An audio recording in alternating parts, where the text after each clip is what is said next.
Pawn shop salesman. What is the strangest thing a person has tried to pawn at your shop?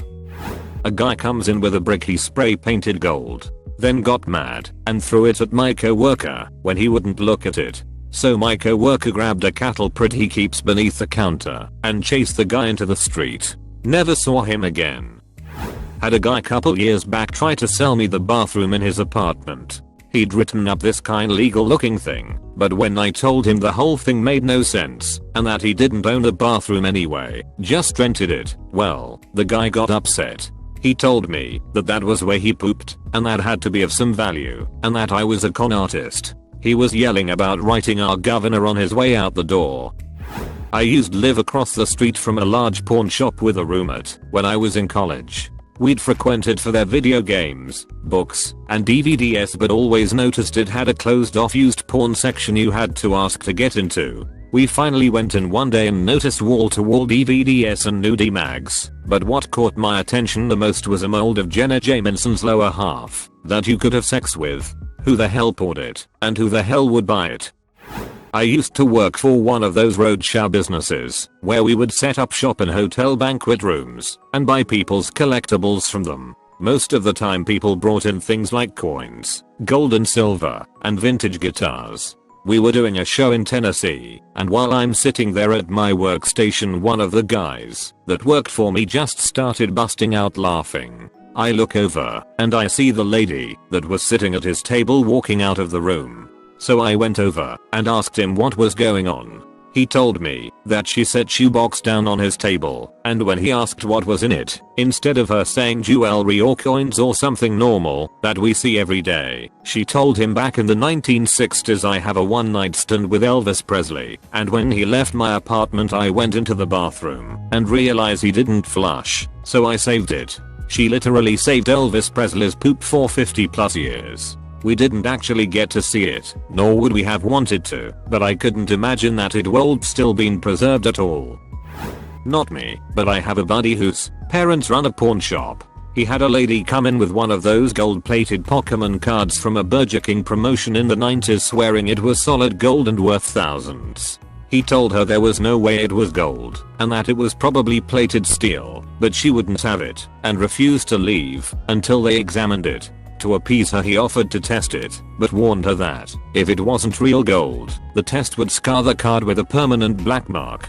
He had her sign a waiver, did the test, and lo and behold the card got scarred, proving it was worthless. She immediately got pissed and threatened to sue. He reminded her about the waiver and she stormed off, leaving the card behind. I think the shop still has it too. I work at a coin store, and it is amazing the amount of people who think their pocket change is worth thousands. It is always weird when we get dental gold in. It is so creepy looking. Lady comes in with 4 or 5 Folgers cans filled with wheat pennies and wanted some exorbitant amount of money for them. We offered her the value of the pennies because that's all they're worth. She proceeds to flip shit and gets so upset that she decided to leave the cans on the counter rather than lug them back to her car. I had a man come in once with a shadow box that he picked up at an estate sale for a recently deceased doctor. The shadow box contained 6 or 8, can't recall exactly, pacemakers from the late 50s/early 60s to the 2010s. It was awesome seeing the evolution of these devices and just how much smaller they are now than they were when first invented in the late 50s/early 60s. Sadly I was unable to get them from the man B/C. He had spent over $100 for such a bit of decor. The pawn shop is a place I love and hate at the same time, for there is always something new. Prosthetic appendages. Yes, more than one person think I'll just leave my leg and hobble home. A glass eye. A truck that the customer had already title pawned with us and defaulted. That's right, we already owned the truck and he wanted to pawn it. I guess he forgot because meth. Diamond encrusted dildos. The store manager ended up taking them in. Can't remember for how much though. Also, a coworker told me about these little pony figurines he took in. There were probably 5 of them, and he did like $10 each. The lady ended up paying interest on them for about 5 years before finally getting them out. I worked at an auction house and had a woman come in trying to sell a bunch of silverware that was stainless steel, but she kept claiming they were sterling silver. When we kept refusing her, she started going crazy and said she would go out and throw herself in front of a car with a note on her reading that we killed her from a deal if we didn't buy her stuff. We called the cops while we pretended to look at and test the silverware. Turns out she was wanted on selling and buying drugs. No one was surprised. I'm late to the party here, but here goes. Back in 06207 worked in a pawn shop. Nice one too. They can actually be found on the stock market. So, guy comes in, obvious crackhead. Walks in the door straight to the bins of loose tools. Nothing out of the ordinary, yet. Grabs a pair of pliers, walks up to the counter. Guess who is standing there? Yours truly. He then takes the pliers and pulls out 4 gold teeth and tries to hand them to me to sell as scrap gold. I noped the fuck out of that deal. Boss later chucked him from the store. Not an employee, but there is a pawn shop near my home that I frequent. Place got robbed, and one of the things they took in the smash and grabbed was a custom pistol, had a huge compensator on it, looked like it came out of a Hitman movie, even had the custom maker's name on the gun. I was in there about a week plus later, and a crackhead came in with the gun to pawn it. Not a pawn shop employee, former client back in the druggy days. Once I got $10 for a case of 24 cans of Campbell's tomato soup, and another $10 for the special internet cable for an Ox box way back in the day, just a green Ethernet cable lol. They were pretty tolerant with me though. I had a good history with them, meaning I was a frequent client, like every second day, with a history of always coming back to get my stuff, or faithfully paying the interests each month to renew the contract. Plus I constantly shopped there to buy and trade used games. Generally the exchange rates were superior to Eb/GameStop's. And no, I never went back for the soup or Ethernet cable. That was actually the beginning of my downfall with them as a good client. And then they fired the cool manager that I had spent years building up a good relationship with, mainly because he was way too tolerant/generous with people like me. On the subject of trading games there, they were fucking amazing for that. Back in the day, Eb had a couple really good specials. Automatic $20 credit if you brought them 5 games or more, and B, extra credit if you brought them titles from their most wanted list. Example, when a new title from a franchise was released, they would pay extra for previous titles from said franchise, such as 4 copies of Oblivion when Skyrim was released, because many folks who might be interested in Skyrim might be more inclined to check out older titles from the series. Here in tiny Quebec City, I could hop on my bike and check all the 4 to 5 pawn shops in the downtown core for valued titles within an hour. They usually had great prices as well, 2 to 3 games for $10 sometime, because at a pawn shop, floor space is king, and just as important to them as actual profits. $20 to $30 out of pocket maximum would get me 3 to 4 copies of Oblivion and a couple other games. Off I'd go with that to Eb, giving me enough credit to buy my used copy of Skyrim at half price, instead of $40 to $60. On the negative side, Quebec law states that all serial numbers and whatnot must be transmitted to the police, and items cannot be sold for 30 days until that information has been verified. However, the police also use that info to, illegally, I think, build profiles on frequent clients. I got questioned about it during a street stop and frisk more than once. Oh, you like the pawn shops, you? There's been a lot of break-ins lately. Screw you, buddy, I'm there once or twice a week just trading in my games and getting more, and I keep all my receipts, so you can suck my balls.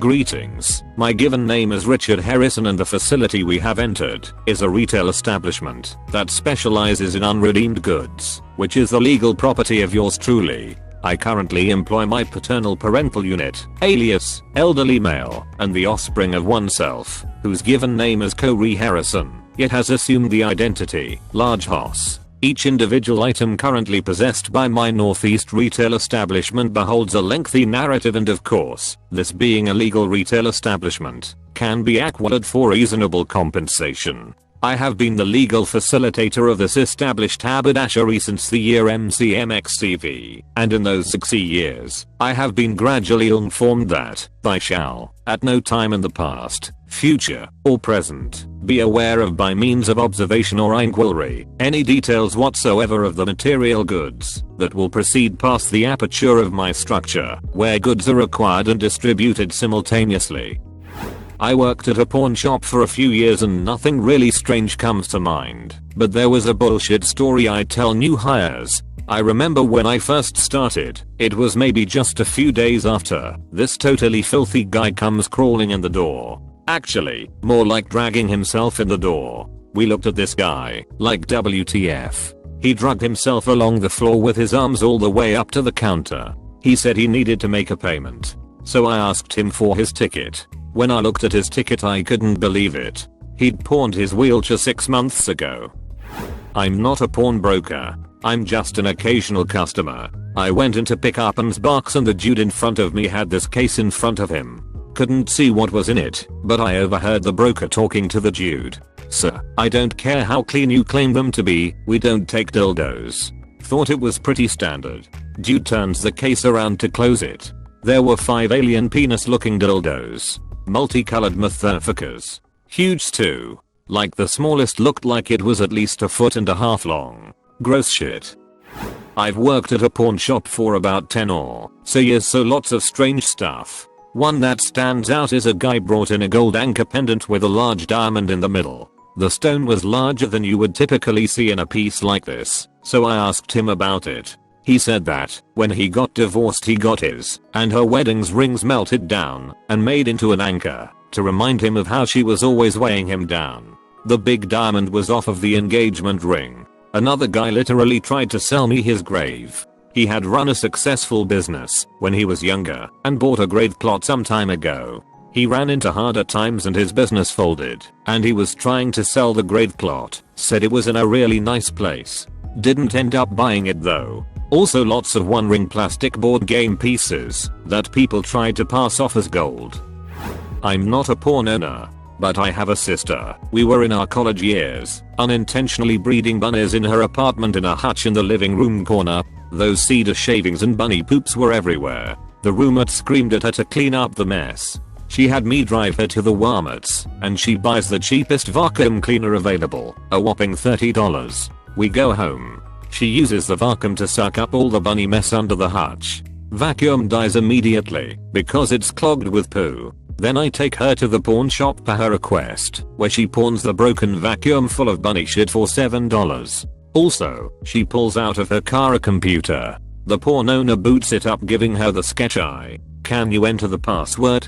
He asks. Well, this computer belonged to her ex-boyfriend's ex-girlfriend. She calls the old ex-girlfriend. Obviously she has enough common sense to not do this in front of the pawn owner. She walks over to the music section near the window. In front of a symbol, she whispers, "Meghan, I'm sending your computer." Yes, the one that Steven took. But the post office said, in order to mail it to you, you have to provide the password. Yeah.